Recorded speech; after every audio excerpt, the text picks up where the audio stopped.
नमस्कार, दीप्स किचन मराठीमध्ये मी दीपाली आपलं मनापासून स्वागत करते। चला तर मग आजच्या आपल्या रेसिपीला सुरुवात करूयात। आज मी तुम्हाला मसूर पुलाव करून दाखवणार आहे। तर त्यासाठी आपल्याला काय साहित्य लागतं ते आपण पाहूया।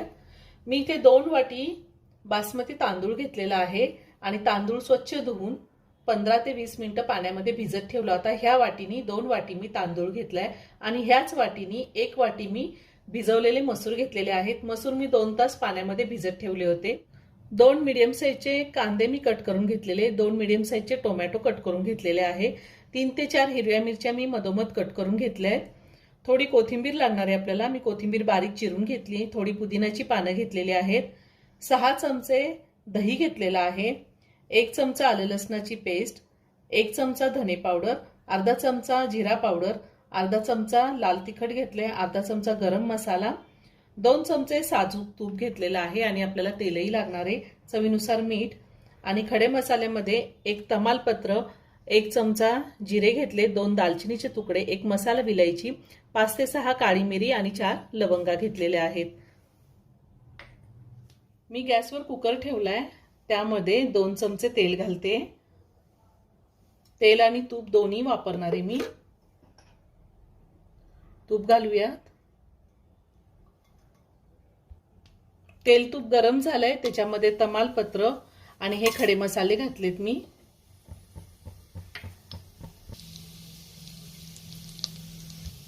त्यातच आपल्याला हिरवी मिरची घालायची आहे आणि हे थोडंसं आपण परतून घेऊया। आता आपण कांदा घालूया। कांदा तुम्ही बारीक चिरून सुद्धा घेऊ शकता आणि कांदा आपल्याला चांगला 2 ते 3 मिनिटं परतून घ्यायचा आहे। मी आधी सुद्धा खूप सारे व्हेज नॉनव्हेज रेसिपी अपलोड केलेल्या आहेत, त्याची लिंक मी डिस्क्रिप्शन बॉक्समध्ये दिली आहे, तुम्ही पाहू शकता।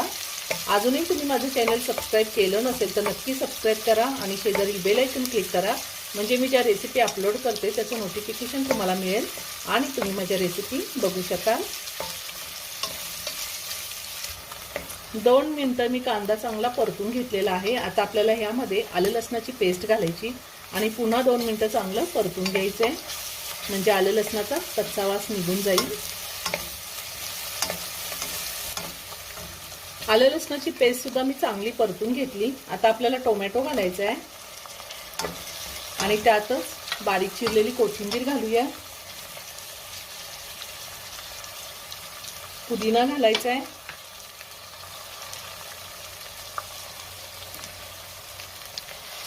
आणि पुन्हा चांगलं 2 मिनिटं परतून घ्यायचे, म्हणजे टोमॅटो थोडासा मऊ होईल। 2 मिनिटं मी टोमॅटो चांगला परतून घेतलेला आहे। आता आपल्याला ह्यामध्ये पावडर मसाले घालायचे, धने पावडर, गरम मसाला, लाल तिखट, आपण हिरव्या मिरचीचा वापर केलेला आहे त्यामुळे मी लाल तिखट थोडंच घातलंय आणि जिरा पावडर। पुन्हा सगळं व्यवस्थित मिक्स करून घेऊया। ह्यातच आपल्याला आता दही घालायचे आणि सगळं व्यवस्थित मिक्स करून घेऊया। गॅसची फ्लेम मी लोवर ठेवलेली आहे, दही घालताना गॅसची फ्लेम लोवरच ठेवायची। आता आपल्याला यामध्ये मसूर घालायचे। मसूर भिजवून घेतले की भातामध्ये व्यवस्थित शिजतात आणि मसूर घातल्यावर मी पुन्हा 2 मिनिटं चांगलं परतून घेणार आहे। हा भात करायला खूप सोपा आहे आणि खायला सुद्धा तितकाच टेस्टी होतो। तुम्हाला आवडत असेल तर यामध्ये एखादा मोठा बटाटा कट करून तुम्ही घालू शकता, खूप छान लागतो। मी 2 वाटी तांदूळ घेतलेला आहे।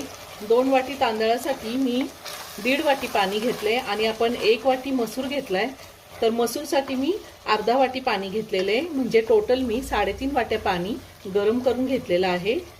आता आपल्याला ह्यामध्ये तांदूळ घालायचा आहे। मी कुकरमध्ये भात करून दाखवते, तुम्ही जर वरती पातेल्यामध्ये केला तर 1 वाटी तांदळासाठी 2 वाटी पाणी हे प्रमाण घ्यायचे। तांदूळ सुद्धा मी 2 मिनिटं चांगला परतून घेणार आहे, अगदी हलक्या हाताने परतून घ्यायचा आहे तांदूळ। 2 मिनिटं मी तांदूळ चांगला परतून घेतलेला आहे. आता आपल्याला ह्यामध्ये पाणी घालायचंय.